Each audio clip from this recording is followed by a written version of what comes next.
हाय बच्चा, आज हम फिर अपने सेशन में उपस्थित हैं। सामान्य हिंदी, ठीक है, व्याकरण पढ़ा रहे हैं हम आपको। तो आज बेटा पूर्वकालिक क्रिया पे बात करेंगे। पूर्वकालिक क्रिया होती क्या है, ठीक है, या पूर्वकालिक क्रिया किसको कहते हैं, इसका आशय क्या है और ये हम कैसे इसको पहचानेंगे। इसके उदाहरण को जब एग्जाम में आएगा कि ये पूर्वकालिक क्रिया है या किसी और अन्य क्रिया का इसमें प्रयोग किया गया है। तो ठीक है, तो हम सबसे पहले समझते हैं कि पूर्वकालिक क्रिया होती क्या है, या इसको क्या कहते हैं, पूर्वकालिक क्रिया है क्या। चलिए हम पूर्वकालिक क्रिया की बात कर रहे हैं कि पूर्वकालिक क्रिया होती क्या है। यहाँ हमने हेडिंग डाली चुकी है कि पूर्वकालिक क्रिया ये है पूर्वकालिक क्रिया और ये पूर्वकालिक क्रिया, ठीक है। तो हम इसको पढ़ते हैं। इसमें क्या है, जिन क्रियाओं के पहले अन्य कोई क्रिया आए, ठीक है, जिन क्रियाओं के पहले अन्य कोई क्रिया आए उन पूर्वकालिक क्रिया कहते हैं। इतनी बात क्लियर हो गई। जिन क्रियाओं के पहले कोई अन्य क्रिया आए उन्हें पूर्वकालिक क्रिया कहते हैं। इतनी बात समझ में आ गई आपके, इतनी बात समझ में आ गई। पूर्वकालिक क्रिया किसको कहते हैं, जिन क्रियाओं के, ठीक है, इसमें लिखा है जिन क्रियाओं के पहले कोई अन्य क्रिया आए उन्हें क्या कहते हैं बेटा, पूर्वकालिक क्रिया कहते हैं। पूर्वकालिक क्रिया कहते हैं। पूर्वकालिक क्रिया क्रिया का मूल रूप होती है अथवा उसके साथ कर या करके का प्रयोग होता है। इतनी बात समझ में आ गई, करके का प्रयोग होता है।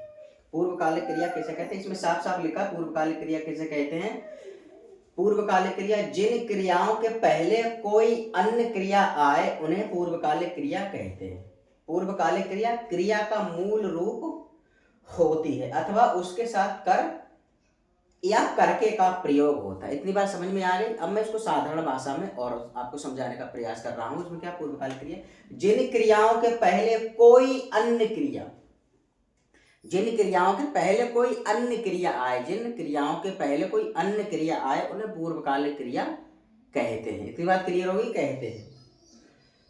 कहते हैं पूर्वकालिक क्रिया क्रिया का मूल रूप होती है, यानी कि पूर्वकालिक क्रिया क्रिया का मूल रूप होती है अथवा उसके साथ कर या करके का प्रयोग होता है। इतनी बात क्लियर होगी।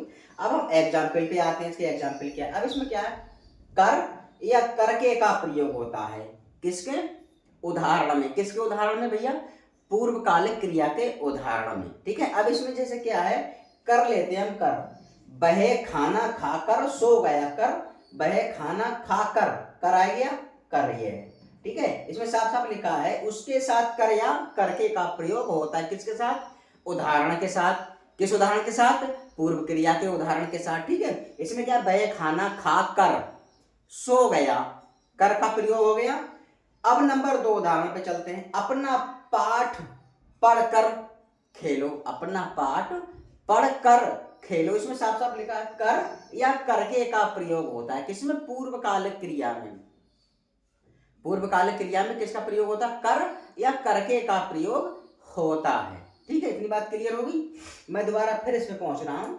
पूर्वकालिक क्रिया पे चल रहे हैं हम। किसमें, पूर्वकालिक क्रिया पे। आप थोड़ा दिमाग लगाइए बेटा, इसमें थोड़ा मन से आप इसको देखिए। इसमें क्या है, जिन क्रियाओं के पहले कोई अन्य क्रिया आए, जिन क्रियाओं के पहले कोई अन्य क्रिया आए, ठीक है, कोई अन्य क्रिया आए उन्हें क्या कहते हैं बेटा, पूर्वकालिक क्रिया कहते हैं।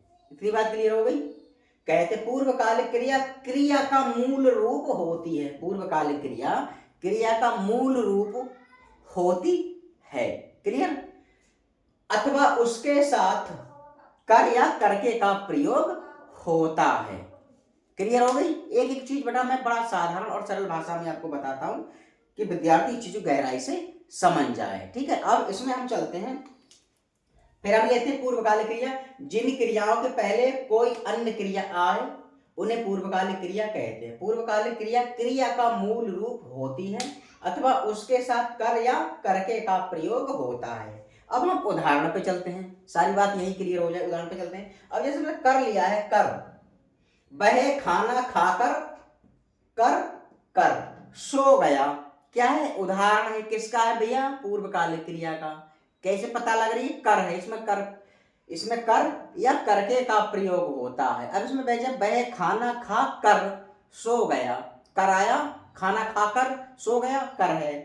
अपना पाठ पढ़कर खेलो, अपना पाठ पढ़कर खेलो, ठीक है बेटा। ये पूर्वकालिक क्रिया के उदाहरण हमने आपको बताए। अब पूर्वकालिक क्रिया समझ में आ गई होगी आपके कि पूर्वकालिक क्रिया होती क्या है। मैं दोबारा फिर इस चीज को बता रहा हूँ आपको, आपके मन में ये विचार उत्पन्न होता होगा कि सर जी बार बार एक ही चीज पे पहुंच जाते हैं। देखिए भैया पहुंचना पड़ता है, पहुंचना पड़ता है कि हो सकता है कि दूसरी बार में आपकी समझ में आ जाए, तीसरी बार में आपकी समझ में आ जाए, चौथी बार में आपकी समझ में आ जाए। ठीक है, कब तक नहीं आएगा? जब हम उसके गहनता से मेहनत करेंगे उस पर, या बार बार उसको पढ़ेंगे हम, तो कब तक समझ में नहीं आएगा। इसमें क्या है, पूर्वकालिक क्रिया, जिन क्रियाओं के पहले कोई अन्य क्रिया आए उन्हें पूर्वकालिक क्रिया कहते हैं। ठीक है, पूर्वकालिक क्रिया क्रिया का मूल रूप होती है अथवा उसके साथ क्रिया करके का प्रयोग होता है। अब उदाहरण में आते हैं, वह खाना खाकर सो गया, नंबर 1 उदाहरण। नंबर 2 उदाहरण, अपना पाठ पढ़कर खेलो, अपना पाठ पढ़कर खेलो। ठीक है बेटा, तो इस पे थोड़ी आपको मेहनत करने की आवश्यकता है बेटा। ये व्याकरण है, हिंदी व्याकरण। ठीक है, कंपटीशन एग्जाम में ये चीजें आती हैं। मेहनत से पढ़िए, अपना समय दीजिए पढ़ाई को, देखते हैं आपको सफलता कब तक नहीं मिलेगी और क्यों नहीं मिलेगी। हाँ थोड़ी देर हो सकती है लेकिन अंधेर नहीं, सफलता देर से ही सही लेकिन मिलेगी जरूर, इसका आप ध्यान रखिए। ठीक है, तो आप मेहनत से और दिल लगा के पढ़ाई करिए, जिसको कहते हैं ना तन और मन, तन और मन से पढ़ाई करिए, आपका भला हो जाएगा। किसी तरीके की अपने मन के अंदर कोई भी समस्या मत पालिए, कोई भी भ्रम अपने अंदर मत पालिए। मेहनत तो आपको करनी ही पड़ेगी और करनी ही है, मेहनत से ही कुछ हासिल हो सकता है आपको, इसका आप ध्यान रखें।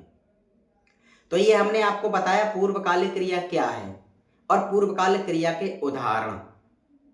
तो मैं आशा और उम्मीद कर सकता हूं कि ये लेक्चर आपकी समझ में अवश्य आया होगा। अगर ये लेक्चर आपकी समझ में आया हो तो इस वीडियो को ज्यादा से ज्यादा शेयर करें और YouTube पे हमें ज्यादा से ज्यादा सब्सक्राइब करें। तो बस आज तक के लिए इतना ही, हम अगले सेशन में फिर उपस्थित होते हैं, तब तक के लिए धन्यवाद।